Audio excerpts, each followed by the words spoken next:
Hello, and welcome to the September 19, 2018 edition of Shrewsbury Matters, a monthly show that presents a different perspective on the town's politics and problems. My name is John Lukach. The main topic for today's show is the school building project to replace the Beal Elementary School. This $93 million project will be proposed at the October special town meeting, and a debt exclusion for the cost of the project will have to be approved by the voters this November in order for it to move forward. But before I start on the main topic, here are two quick updates on two of the topics I discussed on my August show. Last month I discussed the letter addressed to all water customers that apologized for the town's water problems, but which had only been communicated by a posting in an inconspicuous location on the town's website. Well, this month I am happy to report that the letter now appears prominently on the town's homepage. I guess town officials decided that since the letter has been found and publicized, there was no longer any reason to hide it. Also last month, I reported that I still had not received any responses to my July 12th email to town officials that had identified several potential problems with the town's water billing system. As of last week, I still had not received any response to my questions, so I sent another email request.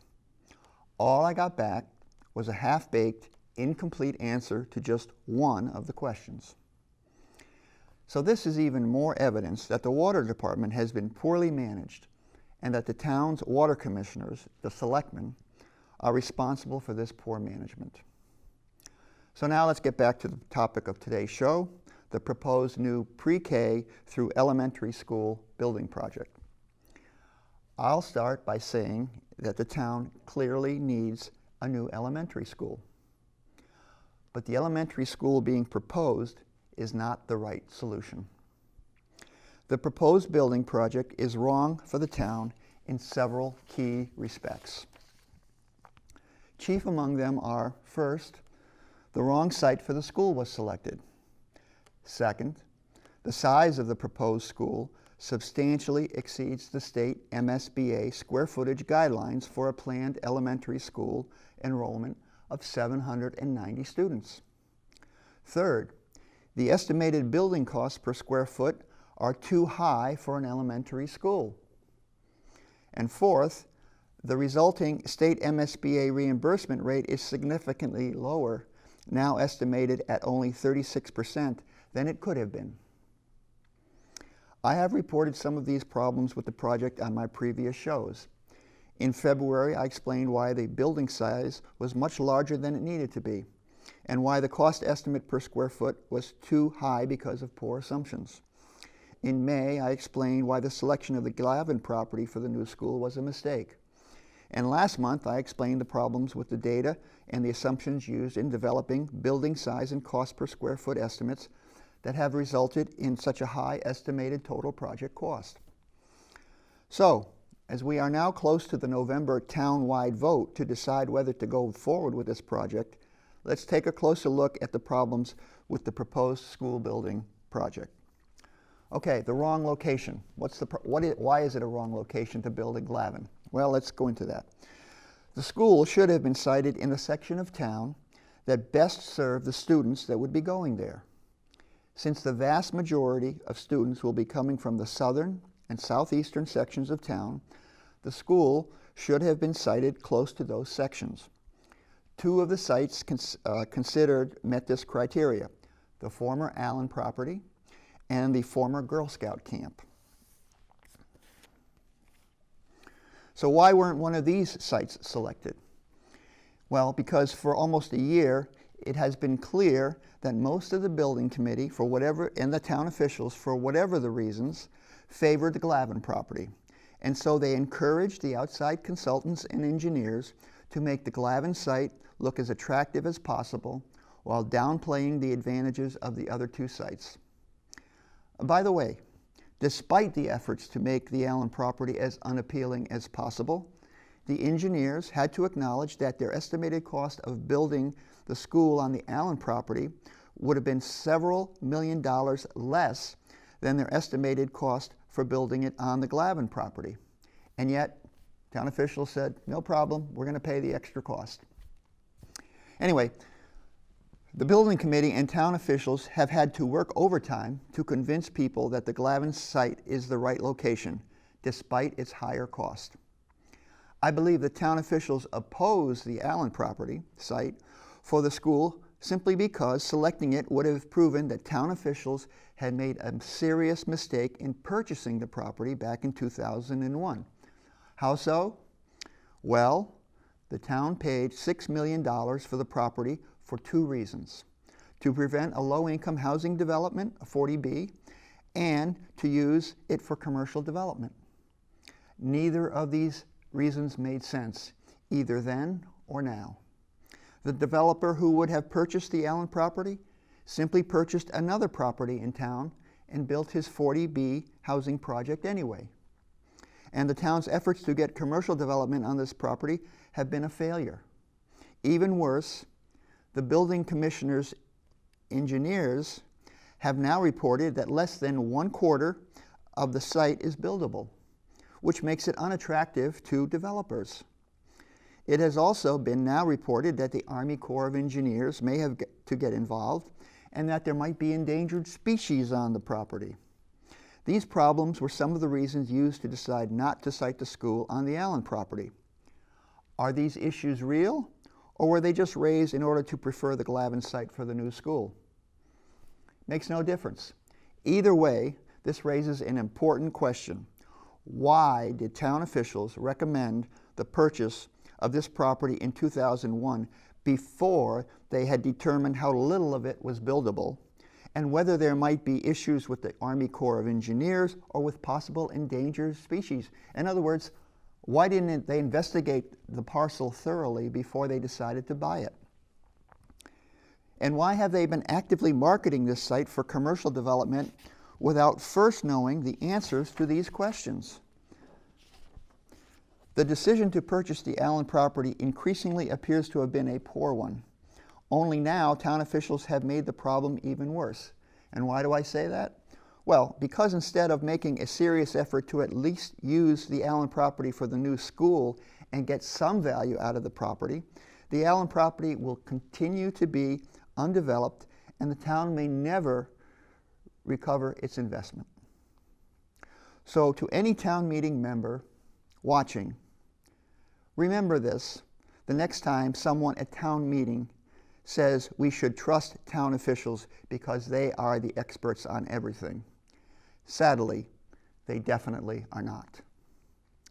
Now, let's go to the second problem with the proposed school building project, and that is that it's too big. It's not me saying that it's too big. The state MSBA has guidelines, and those guidelines say that the size of the proposed school project is substantially exceeds state MSBA guidelines for a 790 student school.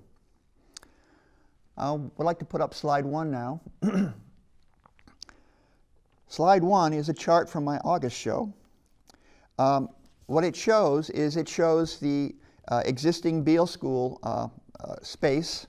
It breaks it down by academic, special ed space, and all other space.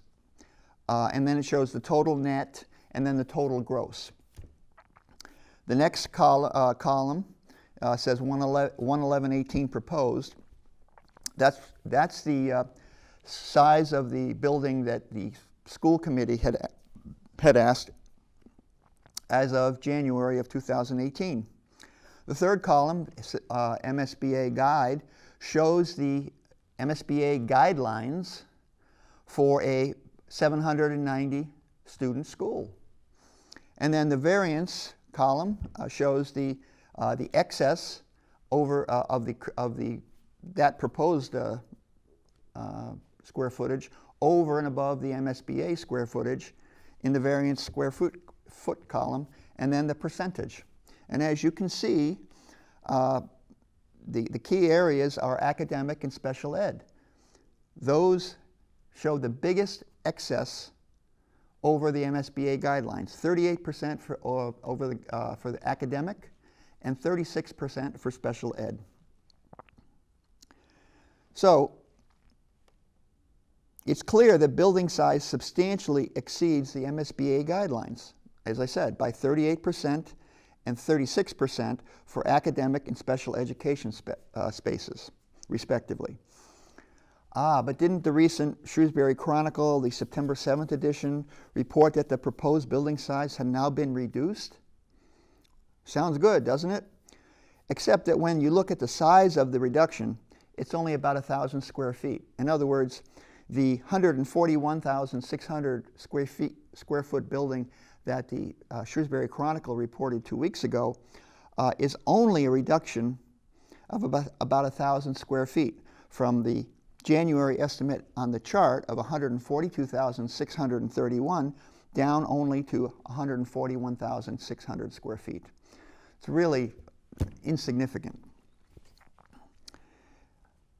And by making that reduction, the 141,000 square foot building is still 27,150 square feet more than the MSBA guidelines.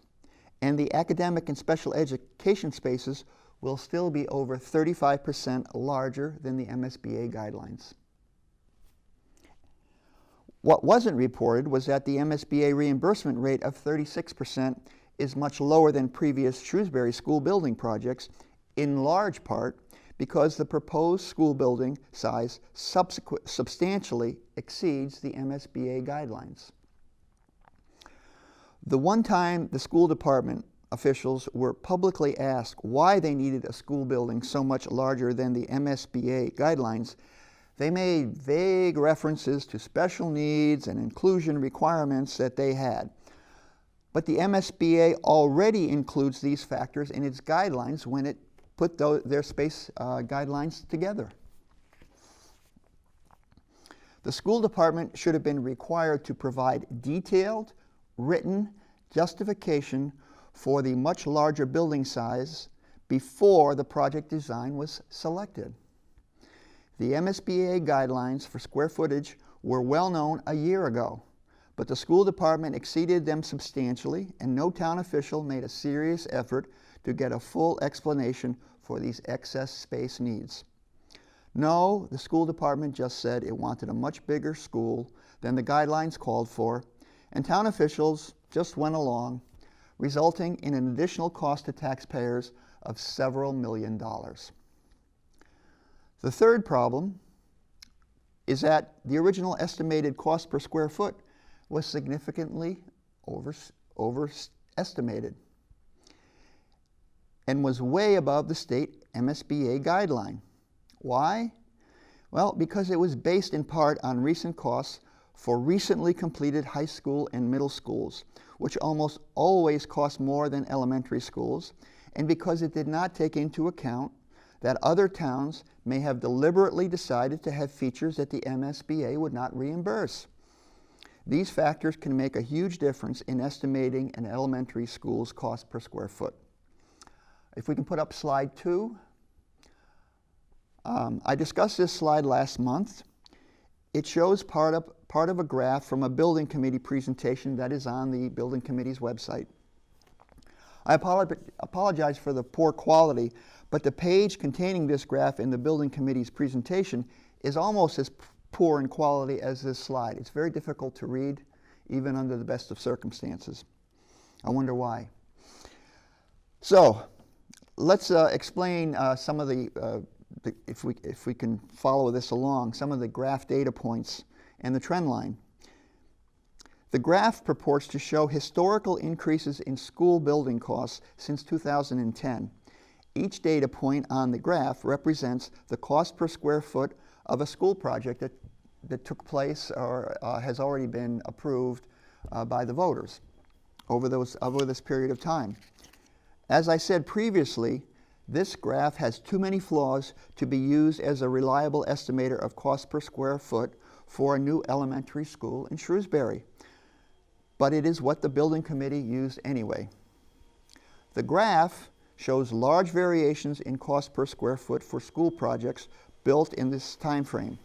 For example, in the fiscal year 2017 time frame, it shows a range in the cost per square foot of projects from a low of around $320 per square foot to almost $500 a square foot.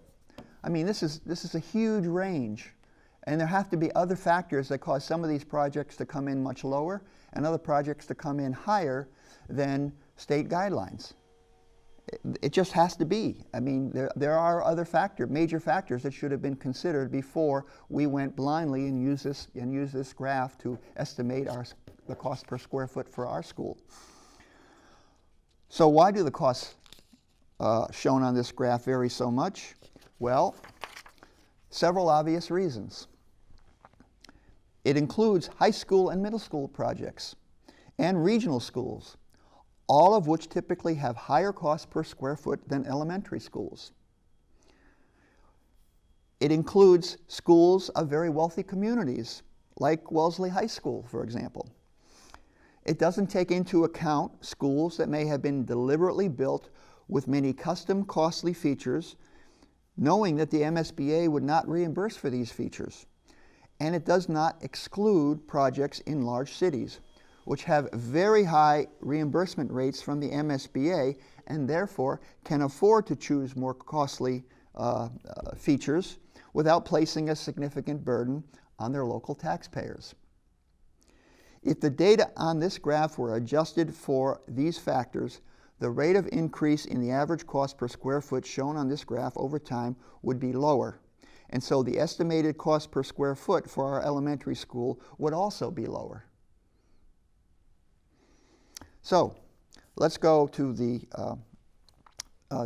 fourth problem with this, and that is, again, the very low 36% MSBA reimbursement rate. This low rate has much more to do with the building size that is much bigger than MSBA guidelines, and with the much higher estimated cost per square foot cost than what the MSBA will allow than it does anything else. In other words, Shrewsbury taxpayers will probably pay 100% of the cost for most of the additional square footage, and it will pay the extra cost per square foot that the MSBA will not reimburse. So to summarize, what's the likely result of these issues if the voters approve this building project? First, Shrewsbury students will have to travel further distances to get to the new elementary school, and busing costs will be higher. Second, Shrewsbury will have a school that is much larger than the SBA says it needs for 790 students. So the MSBA will not provide any reimbursement for much of this excess space. This is a major reason why the expected 36% reimbursement from the MSBA is much lower than previous projects.